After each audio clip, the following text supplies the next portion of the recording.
Hello friends, எல்லாரும் எப்படி இருக்கீங்க? இன்றைக்கி நம்ம வீடியோவில் ஒரு சூப்பரான ஸ்வீட் ரெசிபி தான் நம்ம பார்க்க போகிறோம். ரொம்பவே ஈஸியான ரெசிபி தான், சாப்பிட அவ்வளோ சூப்பராக இருக்கும். டேஸ்ட்டு எல்லாருக்கும் ரொம்பவே பிடிக்கக்கூடிய வகையில் இந்த லட்டு ரெசிபி இருக்கும். வாங்க தேங்காய் வச்சு லட்டு எப்படி செய்கிறதுன்னு பார்க்கலாம். ஸ்டவ்வை பற்ற வச்சுக்கிட்டு ஸ்டவ் மேலே ஒரு கடாய் வச்சுருக்கேன். கடாய் நல்லா சூடேறினதும் 1/4 கப் அளவுக்கு ரவையை சேர்த்துக்கிறேன். ஸ்டவ்வை மீடியம் ஃப்ளேம் இல்லைனா லோ ஃப்ளேமில் வச்சுக்கிட்டு ஒரு 2-3 நிமிஷத்துக்கு ரவையை நல்லா வறுத்துக்கலாம்.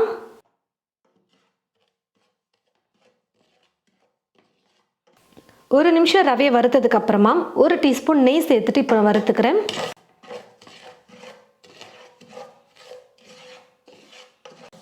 ரெண்டு 3 நிமிஷத்துக்கு ரவையை நல்லா வறுத்துக்கிட்டேன். இப்போ ஸ்டவ் ஆஃப் பண்ணிவிட்டு ரவையை ஒரு பிளேட்டுக்கு மாற்றிக்கலாம். வெள்ளை கரைசல் ரெடி பண்ணுறதுக்கு ஒரு பாத்திரம் எடுத்துக்கிட்டு அந்த பாத்திரத்தில் 1 கப் அளவுக்கு வெள்ளத்தை நான் இடித்து எடுத்து வச்சுருக்கேன். அதை சேர்த்துக்கிறேன். 1/4 கப் தண்ணி சேர்த்துக்கிறேன். ரொம்ப அதிகமாக தண்ணி சேர்க்க வேணாம், கொஞ்சமாக தண்ணி ஒரு 1/4 கப் அளவுக்கு சேர்த்துட்டு நம்ம வெள்ளத்தை கரைச்சிக்கிட்டால் போதும். அதுவும் வெள்ளத்தில் கல் தூசியெல்லாம் அதிகமாக இருக்கும் அப்படிங்கிறதுனால நம்ம கரைச்சிட்டு வடிகட்டிட்டு செய்கிறோம். நல்ல சுத்தமான வெள்ளமாக இருந்தால் நீங்கள் அப்படி கூட யூஸ் பண்ணிக்கலாம்.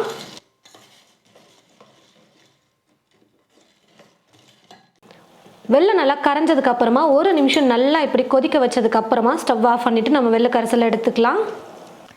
ஸ்டவ்வை பற்ற வச்சுக்கிட்டு ஸ்டவ் மேலே ஒரு கடாய் வச்சுக்கிட்டு இப்போ இந்த கடாயில் கரைச்சி எடுத்து வச்சுருக்கிற இந்த வெள்ளை கரைசலை சேர்த்துக்கலாம். வடிகட்டிட்டு சேர்த்துக்கோங்க. இப்போ இந்த வெள்ளை கரைசலோட நம்ம வறுத்து எடுத்து வச்சுருக்கிற இந்த ரவையை சேர்த்துக்கலாம். ரவை கொஞ்சம் வெந்து வந்தால் தான் சாப்பிட நல்லாயிருக்கும். அதனால் ஒரு 2 நிமிஷம் இல்லை 1 நிமிஷத்துக்கு நல்லா நம்ம குக் பண்ணிக்கலாம். வெள்ளை கரைசலில் ரவை நல்லா வெந்து வரட்டும்.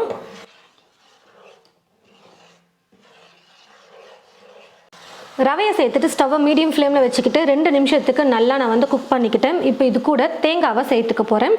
தேங்காவை சின்ன சின்னதாக கட் பண்ணி மிக்சியில் போட்டு நல்லா கொஞ்சம் நைஸாக அரைச்சி எடுத்து வச்சுருக்கேன். 1/4 கப் அளவுக்கு தேங்காவை சேர்த்துக்க போகிறேன். எல்லா பொருளையும் ஒரே கப்பில் நீங்கள் அளந்து எடுத்துக்கிட்டிங்கன்னா கரெக்டாக இருக்கும் லட்டு பிடிக்கிறதுக்கு. அதே மாதிரி ரவை ஆப்ஷனல் தான். உங்களுக்கு ரவை பிடிக்கலைன்னா வெறும் தேங்காய் மட்டும் இருந்தால் போதும் அப்படின்னு நினச்சிங்கன்னா ரவையை ஸ்கிப் பண்ணிவிட்டு 2 கப் அளவுக்கு தேங்காவை எடுத்துக்கோங்க. 1 கப் வெல்லத்துக்கு 2 கப் தேங்காய் கரெக்டாக இருக்கும். இப்போ எல்லாத்தையும் சேர்த்து நல்லா குக் பண்ணிக்கலாம். ஸ்டவ்வை கொஞ்சம் மீடியம் ஃப்ளேமில் வச்சுக்கிட்டே பொறுமையாக குக் பண்ணிக்கலாம். கையில் உருண்டை பிடிக்கிற அளவுக்கு கொஞ்சம் கெட்டியான பதத்துக்கு வரணும்.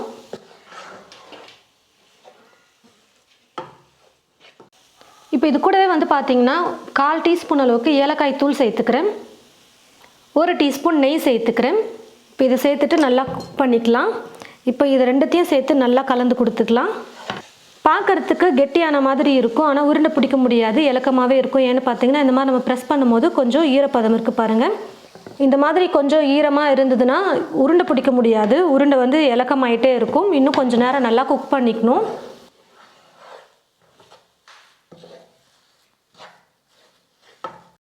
ஒரு பக்கம் தேங்காவை நல்லா நம்ம வதக்கிட்டே இருக்கலாம். இன்னொரு பக்கம் ஸ்டவ்வில் முந்திரியை நான் வறுத்து சேர்த்துக்க போகிறேன்.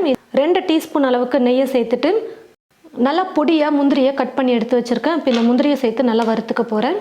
மொத்தமாக இந்த ஸ்வீட் செய்யறதுக்கு நான் 4 டீஸ்பூன் அளவுக்கு நெய் யூஸ் பண்ணியிருக்கேன். முந்திரி நல்லா பொன்னிறமாக வறுப்பட்டுருச்சு. இப்போ நான் தேங்காயில் சேர்த்துக்கிறேன். நெய்யோடு சேர்த்துக்கலாம். எல்லாத்தையும் சேர்த்து நல்லா கலந்து கொடுத்துக்கலாம். எல்லாத்தையுமே சேர்த்து நல்லா நான் குக் பண்ணிக்கிட்டேன். வெள்ளத்தில் இருந்த ஈரப்பதம், தேங்காயில் இருந்த ஈரப்பதமெல்லாம் நல்லா ட்ரை ஆகிடுச்சு பாருங்கள். ரொம்பவே நல்லா ட்ரை ஆகிடுச்சு. இப்போ நம்ம உருண்டை பண்ணுறதுக்கு கரெக்டான பதத்தில் இருக்குது. நான் ஸ்டவ் ஆஃப் பண்ணிக்கிறேன். தேங்காவை சேர்த்துட்டு ஒரு 2-3 கிளறு நீங்கள் கிளறி வச்சிங்கனாலே கெட்டியான மாதிரி தான் இருக்கும். ஆனால் உருண்டை பிடிக்க கரெக்டான பதத்தில் இருக்காது. கொஞ்சம் நேரம் நீங்கள் டைம் எடுத்துகிட்டு ஒரு 5-8 நிமிஷமாவது நீங்கள் டைம் எடுத்து குக் பண்ணிங்கன்னா தான் நல்லா கெட்டியான பதத்துக்கு வரும். கையில் உருண்டை பண்ணுறதுக்கு கரெக்டாக இருக்கும். கையில் தொடுற அளவுக்கு கொஞ்சம் சூடு குறையட்டும், அப்போ நம்ம உருண்டை பண்ணிக்கலாம். இப்போ பார்த்தீங்கன்னா கையில் தொடுற அளவுக்கு சூடு நல்லா ஆறி வந்துருச்சு. இப்போ உங்களுக்கு எந்த சைஸில் லட்டு வேணுமோ அதுக்கேற்றது போல் நீங்கள் எடுத்து உருண்டை பண்ணிக்கோங்க. கையில் நெய் வேணாலும் நீங்கள் நெய் தடவிக்கலாம். நான் அப்படியே உருண்டை பண்ணிக்கிறேன், கையில் ஒட்டாமல் வரும். நல்லா இந்த மாதிரி நைஸாக உருட்டி ஒரு பிளேட்டில் எடுத்து வச்சுக்கிறேன். பாருங்கள் ஃப்ரெண்ட்ஸ், நல்லா நைஸாக நான் உருண்டை ஒரே சைஸில் பண்ணி எடுத்து வச்சுக்கிட்டேன். லட்டு பிடிச்சாச்சு. இப்படியே வைக்கிறத விட இதுக்கு மேலே நீங்கள் டெசிகேட்டட் கோகோனட்டை போட்டு அப்ளை பண்ணி வச்சிங்கன்னா பார்க்கவே அவ்வளோ சூப்பராக இருக்கும். இப்போ இந்த டெசிகேட்டட் கோகோனட்டில் வந்து நான் நல்லா லட்டு வந்து புரட்டி எடுத்துக்கிறேன். இது வந்து ஆப்ஷனல் தான், நீங்கள் வேணான்னா ஸ்கிப் பண்ணிக்கோங்க. வீட்லேயே வந்து ரெடி பண்ணிக்கலாம். டெசிகேட்டட் கோகோனட் வந்து பார்த்தீங்கன்னா தேங்காவை நல்லா நைஸாக அரைச்சிட்டு வெறும் கடாயில் போட்டு நல்லா நீங்கள் வறுத்து எடுத்துக்கோங்க. ஈரப்பதம் போகிற வரைக்கும் டெசிகேட்டட் கோகோனட் வந்து உங்களுக்கு கிடச்சிரும். இப்போ நான் அப்படி தான் ரெடி பண்ணி எடுத்து வச்சுருக்கேன். இந்த மாதிரி ஒவ்வொரு லட்டையும் நான் வந்து டெசிகேட்டட் கோகோனட்டில் போட்டு நல்லா புரட்டி எடுத்துக்கிறேன். பாருங்கள் ஃப்ரெண்ட்ஸ், நல்லா டேஸ்டியாக நம்ம தேங்காய் லட்டு வந்து செஞ்சுருக்கும். வெறும் தேங்காவை மட்டும் வச்சு செய்யாமல் கூட கொஞ்சம் ரவையும் சேர்த்து பண்ணியிருக்கிறதுனால கண்டிப்பாக உங்களுக்கு ரொம்பவே பிடிக்கக்கூடிய வகையில் இந்த லட்டு இருக்கும். நம்ம சேனலில் வந்து பார்த்தீங்கன்னா ஏற்கனவே தேங்காய் லட்டு வந்து நம்ம போட்டிருக்கோம். அந்த வீடியோவை நிறைய பேர் பார்த்துட்டு நிறைய பேர் ட்ரை பண்ணிவிட்டு ரொம்பவே சூப்பராக இருக்குன்னு சொல்லி கமெண்ட்ஸும் பண்ணியிருந்தீங்க.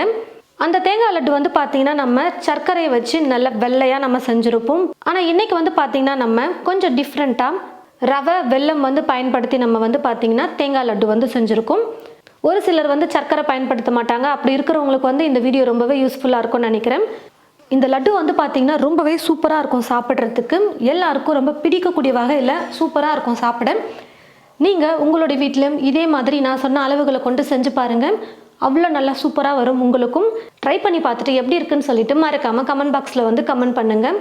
இந்த வீடியோவை மற்றவங்களுக்கும் ஷேர் பண்ணுங்கள். இது போல் நிறைய ரெசிபீஸ் பார்க்க தமிழ் ஃபுட் மசாலா சேனலை மறக்காமல் சப்ஸ்கிரைப் பண்ணிக்கோங்க. கூடவே பக்கத்தில் இருக்கிற பெல் ஐக்கானை கிளிக் பண்ண மறந்துடாதீங்க. தேங்க்யூ.